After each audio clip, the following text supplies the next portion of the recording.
దేవుని ఘనమైన నామమునకు స్తోత్రములు.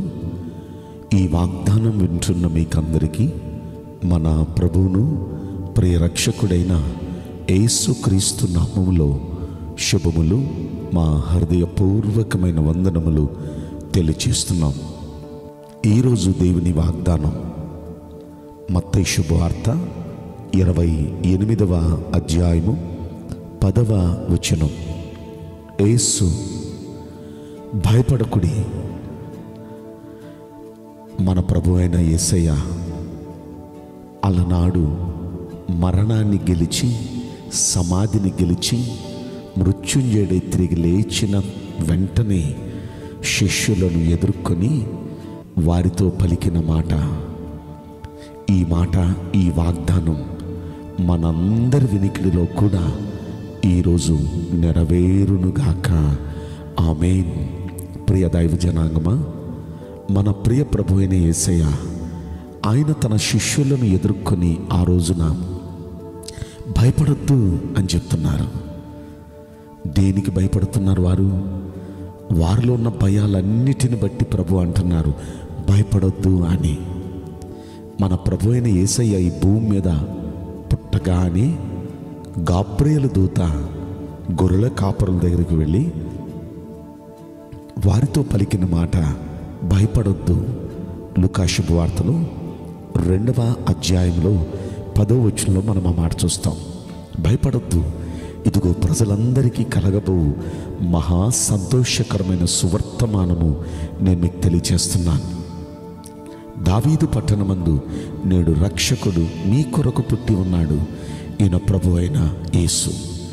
భయాలన్నీ తొలగించగలిగిన సామర్థ్యం ఉన్న దేవుడు మనకున్న ప్రతి కష్టాల నుండి, ప్రతి భయాల నుండి మనల్ని విడిపించగలిగిన సత్తా కలిగిన దేవుడు పుట్టాడు ఈ రోజున. మీరు అందుకు భయపడొద్దు అనే మాట ఆ రోజు దేవదూత తన అక్కడున్న గొర్రెల కాపర్లకి చెప్పినట్లు మనం చూస్తాం. అలనాడు శిష్యులు వారు రకరకాల భయాలతో ఉండగా, ఇక్కడ దేవదూత కాదు, సాక్షాత్ యేసయ్యే, భగవంతుడే.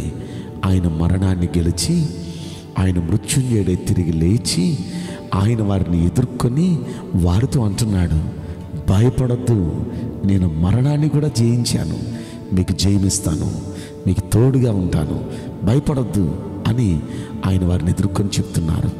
ప్రియ దైవ జనాంగమా, మన ప్రభు అయిన యేసయ్య ఈరోజు నీ వాగ్దానం ద్వారా మనల్ని ఎదుర్కొని మనకు చెప్తున్నారు. ఏ భయాలతో ఉన్నారు మీరు? ఆర్థిక ఇబ్బందులనే భయంతో ఉన్నారా? అప్పుల భయంతో ఉన్నారా? కుటుంబ సమస్యలు అనే భయంతో ఉన్నారా? మీకున్న అనారోగ్యాన్ని బట్టి భయపడుతున్నారా? మరి ఏ ఇతర సమస్యలను బట్టి మీరు భయపడుతున్నారు? యేసయ్య మన భయాల్ని దూరపరచటానికే సమాధిని గెలిచి తిరిగి లేచారు. ఆయన మరణాన్ని గెలిచి తిరిగి లేచారు. మనతో కూడా ఉన్నారు ఆయన. ఈ వాగ్దానం వింటున్న మనతో కూడా ఉన్నారు ఆయన. భయపడొద్దు అని చెప్తున్నారు కనుక దేనికి భయపడొద్దు. బైబిల్ గ్రంథంలో మనం పరిశీలిస్తే లూకా శుభవార్త 1వ అధ్యాయంలో 13వ వచనంలో జకర్యా అనే ఒక మంచి భక్తుడు, దేవుని యందు భయభక్తులు కలిగి నీతిగా ఉంటున్న ఒక మంచి భక్తుడు, ప్రార్థనాపరుడు, అతడు దేవుని యాజక ధర్మం నిర్వర్తిస్తున్నాడు. తన భార్య ఎలిజబెత్, ఆమె కూడా దేవుని యందు భయభక్తులు కలిగిన వారు, నిష్ఠగా భక్తి చేస్తూ మంచి దేవుని యందు భయభక్తులు కలిగిన వారు. వారికి ఒక లోటు ఉంది, అన్నీ ఉన్నాయి కానీ సంతానం లేదు వారికి. వారు ప్రార్థన చేస్తున్నారు, ఎందుకో సంతానం కలగలేదు. ఇద్దరు కూడా ముసలోళ్ళు అయిపోయారు. ఇక మనకి పిల్లలు కలగరేమో అనే అభిప్రాయానికి కూడా వచ్చేసి చాలా బాధగా ఉన్నారు వృద్ధాప్యంలో. ఒక రోజున యాజ్ యూజువల్గా జకరియా గారు తన యాజక ధర్మం నిర్వర్తిస్తూ ఉండగా దేవుని దూత జకరియాకు ప్రత్యక్షమై, జకరియా భయపడొద్దు, నీ ప్రార్థనలన్నీ వినబడి నీకు ఒక కుమారుని నేను ఇవ్వబోతున్నాను. ఆ కుమారుని పేరు యోహాను. అతడు ప్రజలను దేవుని వైపుకు త్రిప్పగలుగుటకు, ప్రభు మార్గాన్ని సిద్ధపరచుటకు ప్రభుకి ముందుగా ఒక దూతను నేను పంపబోతున్నాను. అద్భుతమైన వ్యక్తిని దేవుడు ఇచ్చాడండి. స్త్రీలు కనిన వారిలో యోహాను కంటే గొప్పవారు పుట్టలేదు అని యేసయ్య కూడా చెప్పారు. అంత గొప్ప వ్యక్తిని వారికి బహుమానంగా ఇచ్చాడు. ఎన్నో సంవత్సరాలుగా ప్రార్థనలు చేస్తున్న మీ ప్రార్థనలకు జవాబు రాలేదని మీరు బాధపడుతూ భయపడుతున్నారా? ఈ రోజున ప్రభువారు మనతో మాట్లాడుతున్నారు. అలనాడు దూత ద్వారా జకర్యాతో మాట్లాడారు, కానీ ఈరోజు డైరెక్ట్గా ప్రభు మనతో మాట్లాడుతున్నారు. భయపడొద్దు, మీ ప్రార్థనలు వినబడిని. మీరేదైతే అడుగుతున్నారో గొప్పగా మీకు అవి జరగబోతున్నాయి. భయపడొద్దు. ఈ రోజున మీరు ఏమేమైతే ఎన్నేళ్ళు అడుగుతున్నారో మీ ప్రార్థనలన్నిటికీ జవాబులు వచ్చే రోజు వచ్చింది. మీకు మంచి జరగబోతుంది. భయపడొద్దు. మన యేసయ్య సమాధినే గెలిచారు, మరణాన్నే గెలిచారు. ఎవరైనా అక్కడ ఓడిపోవాల్సిందే. మన యేసయ్య వాటినే గెలిచారు. మనకు కూడా జయమిస్తారు. మన ప్రార్థనలన్నిటికీ జవాబు వస్తుంది. నమ్మండి. భయపడొద్దు. ఇలా చెప్పాలంటే యాయిరు అని ఒక అధికారి ఉన్నాడు. ఒకగానొక్క కుమార్తె. ఆ కుమార్తె ఎంతమంది వైద్యుల దగ్గరికి వెళ్ళినా ఆమెకున్న బలహీనత తగ్గల, సీరియస్ కండిషన్ ఉంది. యేసయ్య దగ్గరికి ఆయన వెళ్ళాడండి. నా కుమార్తె ఇలాంటి పరిస్థితులు ఉంది, మీరు దయచేసి మీరు వచ్చి ప్రార్థన చేసి నా కుమార్తెను బ్రతికించరా, బాగు చేయరా అని. సరే పదాన్ని యేసయ్య వస్తున్నారు. దారిలో ఉండగానే ఇంటి దగ్గర నుండి ఒక వ్యక్తి వచ్చాడు. నీ కుమార్తె ఆల్రెడీ చనిపోయిందయ్యా, అందరూ వచ్చారు, నువ్వు వస్తే ఇక తీసుకుని వెళ్ళిపోదాం, త్వరగా రా. ఆయన్ని బాధ పెట్టొద్దు ఆ బోధకుడిని అన్నాడండి. వచ్చి చెప్పిన ఆ సేవకుడు ఒక్కసారిగా కృంగిపోయాడు యాయిరు. కృంగిపోయిన యాయిరుతో ప్రభు అంటున్నారు, ఆ మాటలు విని భయపడొద్దు. నీ కుమార్తె లేస్తుంది, పద నేను వస్తానని చెప్పి వెళ్ళి చనిపోయిన ఆ కుమార్తెను చేపట్టుకుని లేపితే ఆ చిన్నది లేచిన ఆ చిన్నదాన్ని చేతికి అప్పగిచ్చాడు. ఏది కోల్పోయానని బాధపడుతూ, ఏది పొందుకోలేని నా వల్ల కాదు కోల్పోయానని దుఃఖంతో ఉన్నాడు.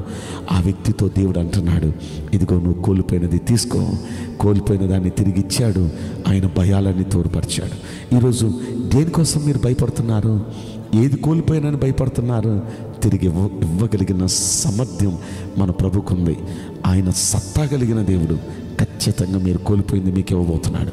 మీ ప్రార్థనలన్నిటికీ జవాబు రాబోతుంది. దేనికి భయపడొద్దు. మన దేవుడు అన్నిటినీ జయించినవాడు, మీకు కూడా జయమిస్తాడు. కనుక ఆయన మనతో ఈరోజు సూటిగా మాట్లాడుతున్నారు. భయపడొద్దు.